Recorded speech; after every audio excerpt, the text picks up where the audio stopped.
ಅದಕ್ಕೆ 6/15/24ನೇ ತಾರೀಕು ಕೊಟ್ಟಿರ್ತಕ್ಕಂಥವ್ರು. ಸೊ ಇವರಿಗೆ ಮೊಬೈಲ್ ನಂಬರ್ ದಿ ಬೆಸ್ಟ್ ಚೆನ್ನಾಗಿ ಬರೋ ಮೊಬೈಲ್ ನಂಬರ್ ಬಂದು 41 ಟೋಟಲ್ ಬರೋ ಮೊಬೈಲ್ ನಂಬರ್ ತುಂಬಾ ಚೆನ್ನಾಗಿ ಆಗ್ಬರುತ್ತೆ. ಅದರಿಂದ 6 ಇಂದ ಸ್ಟಾರ್ಟ್ ಆಗೋ ಮೊಬೈಲ್ ನಂಬರ್ 5, 6ರಿಂದ ಎಂಡ್ ಆಗೋ ಮೊಬೈಲ್ ನಂಬರ್ ಸಿಗೋದು ಕಷ್ಟ. ಹುಡುಕಿ 41 ಟೋಟಲ್ ಬರೋ ಮೊಬೈಲ್ ನಂಬರ್ ಇಟ್ಕೊಂಡ್ರೆ ಇವ್ರು ಇಟ್ಟಿರೋದು 5 ಅಲ್ವಾ, 6 ಅಲ್ವಾ, ಸೊ ಲಕ್ಷ್ಮಿ 5 ಅಂದ್ರೆ ನಾರಾಯಣ.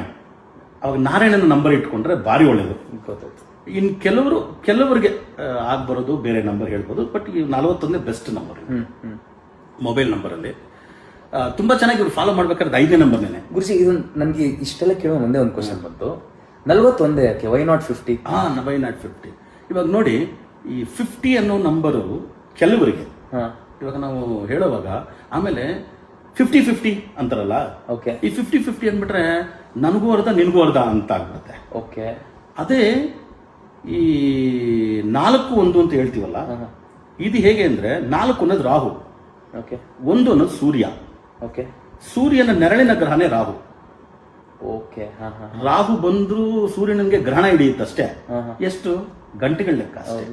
ಆಮೇಲೆ ಸೂರ್ಯ ಇಂಡಿಪೆಂಡೆಂಟ್ ಆಗ್ಬಿಡ್ತಾನೆ. ಅದರಿಂದ 4 ಅನ್ನೋ ರಾಹು ಸೂರ್ಯನ ನೆರಳಿನ ಗ್ರಹ ಆಗಿ ಪಕ್ಕದಲ್ಲಿರೋದ್ರಿಂದ ಅಡ್ಮಿನಿಸ್ಟ್ರೇಷನ್ ಸ್ಕಿಲ್ ಜಾಸ್ತಿ ಕೊಡುತ್ತೆ. ರಾಹು ಕ್ವಾಲಿಟಿ ನಾವು ಕೇಳಿದ್ವಿ ತಾನೆ, 4 ಡೈರೆಕ್ಷನ್ ಯೋಚನೆ ಮಾಡ್ತಾರೆ ಸರ್ ಅಂತ. 4 ಒಂದೇ ನಂಬರ್ಗೆ ಹೆಂಗ್ ಯೋಚನೆ ಮಾಡಿದ್ವಿ, ಕಿಂಗು ಸೂರ್ಯ. ಅವಾಗ 4-1 ಹೆಂಗಿರುತ್ತೆ, ಸೂಪರ್.